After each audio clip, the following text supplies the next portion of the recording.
కాంగ్రెస్ ఎమ్మెల్యేలు కోమటిరెడ్డి వెంకటరెడ్డి, సంపత్ కుమార్ల సభ్యత్వం రద్దు తీర్పుపై హైకోర్టులో పిటిషన్ వేసింది టీఆర్ఎస్. సింగిల్ బెంచ్ నిర్ణయాన్ని సవాల్ చేస్తూ 12 మంది టీఆర్ఎస్ ఎమ్మెల్యేలు హైకోర్టులో పిటిషన్ వేసిన విషయం తెలిసిందే. సభ్యత్వం రద్దుపైన కోర్టు ఇచ్చిన తీర్పును కొట్టేయాలంటూ విజ్ఞప్తి చేశారు. ఈ పిటిషన్ పైన ఇవాళ హైకోర్టులో విచారణ జరగబోతోంది.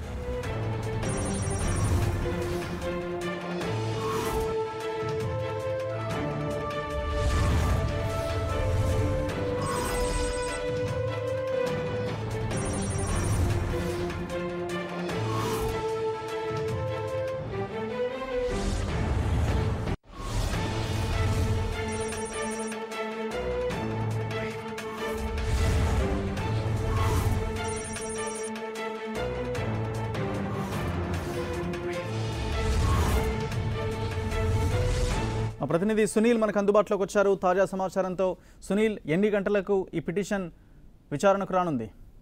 రఘు, కాంగ్రెస్ శాసనసభ సభ్యత్వం రద్దు చేసినటువంటి కోమటిరెడ్డి వెంకటరెడ్డి గతంలో సింగిల్ బెంచ్ తీర్పును సవాల్ చేస్తూ 12 మంది టీఆర్ఎస్ డివిజన్ బెంచ్ ని అప్పీల్ చేయడం జరిగింది. ఈ డివిజన్ బెంచ్ నిన్న పిటిషనర్ తరపు న్యాయవాది, సుప్రీంకోర్టు న్యాయవాది అయినటువంటి వైద్యనాథన్ తమ వాదన కూడా వినిపించారు. అదేవిధంగా కోమటిరెడ్డి తరపు న్యాయవాది మాత్రం రవిశంకర్ జందేలా తమ వాదన కూడా వినిపించారు. ఇరు వాదనలు విన్నటువంటి హైకోర్టు మళ్ళీ తీర్పుని ఈ రోజు కూడా వాయిదా వేయడం జరిగింది. ప్రధానంగా శాసనసభలో జరిగినటువంటి ఆ పరిశీలన సంబంధించి అవి ఆ యొక్క సభ్యులకు ఎలాంటి రక్షణ కల్పిస్తారు, ఏ విధమైనటువంటి చట్టాలు ఉన్నాయని అవన్నీ కూడా కోర్టుకు తెలపాలని కూడా పిటిషనర్ తరపు న్యాయవాదిని కోరడం జరిగింది. మరోవైపు కూడా వాదనలు పిటిషనర్ తరపు వాదనలు ఇచ్చినటువంటి వైద్యనాథన్ అసలు సీసీటీవీ ఫుటేజ్ ని అడిగిందంటే మీరు ఎవరన్నా దాడి చేసినట్టేనా అని కూడా ప్రశ్నించడం జరిగింది. మొత్తం మీద విరుద్ధవాదనలు ఉన్నటువంటి హైకోర్టు ఈ రోజు తీర్పును కూడా ఈ రోజు దీనిపై మరోసారి కూడా పిటిషన్ ని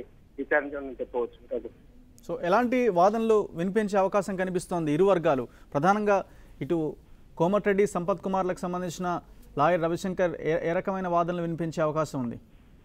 ప్రధానంగా సహజ న్యాయ సూత్రాలని పాటించకుండా ఏకపక్షంగా గతంలో సింగిల్ బెంచ్ తీర్పుని ఇచ్చింది. ఆ తీర్పుని వెంటనే రద్దు చేసే దిశ కూడా డివిజన్ బెంచ్ ఆదేశాలు ఇవ్వాలంటూ కూడా సుప్రీంకోర్టు పిటిషనర్ తరపు న్యాయవాది వైద్యనాథన్ కూడా తమ వాదనలు కూడా వినిపించాడు. ప్రధానంగా ఇరు వాదనలు అసలు సభ్యత్వం ఒకవేళ పిటిషన్ అర్హత ఉందా లేదా అనేది కూడా ఇప్పుడు ప్రశ్నించున్నారని చెప్పవచ్చు. ఒకవేళ పిటిషనర్ కోమటిరెడ్డి వెంకటరెడ్డి తరపు న్యాయవాదిని కూడా హైకోర్టు కొన్ని క్వశ్చన్లు కూడా అడగడం జరిగింది. ఒకవేళ పిటిషన్ మీరు వ్యతిరేకిస్తారా, సమర్థిస్తున్నారంటే మేము వ్యతిరేకిస్తూ వాదనలు కొనసాగిస్తామని కూడా కోమటిరెడ్డి వెంకటరెడ్డి తరపు న్యాయవాది రవిశంకర్ జందేలా చెప్పారు. మరోవైపు సుప్రీంకోర్టు న్యాయవాది అయినటువంటి వైద్యనాథన్, పిటిషనర్ తరపు న్యాయవాది వైద్యనాథన్ కూడా తమ వాదనలు కూడా వినిపించడానికి ఇప్పటికే అన్ని ఏర్పాట్లు కూడా చేసేందుకు ప్రధానంగా వాదనలు మాత్రం ఖచ్చితంగా జరిగే అవకాశం ఉందని, గట్టిగా జరిగే అవకాశం ఉందని చెప్పాలి. గతంలో ఇచ్చినటువంటి కౌంటర్ దాఖలు చేసినటువంటి కౌంటర్ లో ఉన్నటువంటి అంశాలు కావచ్చు, అదేవిధంగా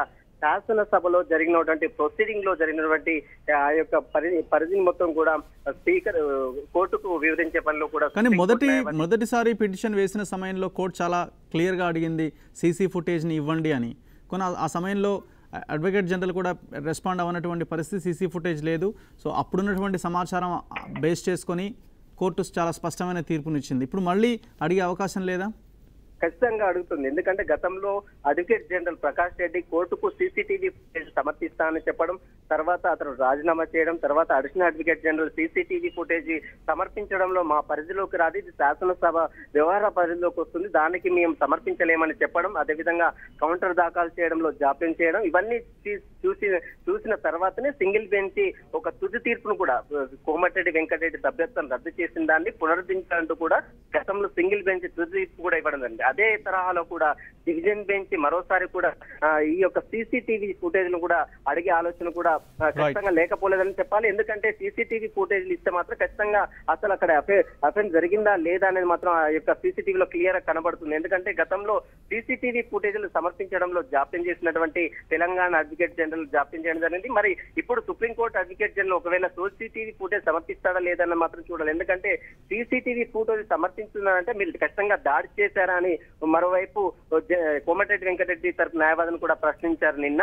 మరి ఆ ప్రశ్నించిన నేపథ్యంలో మరి సీసీటీవీ సమర్పించడంలో మరోసారి కూడా సుప్రీంకోర్టు న్యాయవాది జాప్యం చేయడం ఖచ్చితంగా జాప్యం చేస్తారని చెప్పి మరి కోర్టు మరి ఈ వాదనలు విన్న తర్వాత ఈ రోజు ఎలాంటి వాదనలు జరిపిందనేది మాత్రం మరికొద్ది సేపట్లో 11:45 మరి ఈ యొక్క పిటిషన్ విచారిస్తామని నిన్న చెప్పడం జరిగింది. ఈ యొక్క పిటిషన్ మరోసారి కూడా 11:45 కూడా విచారించే అవకాశం ఉందని చెప్పవచ్చు. రైట్.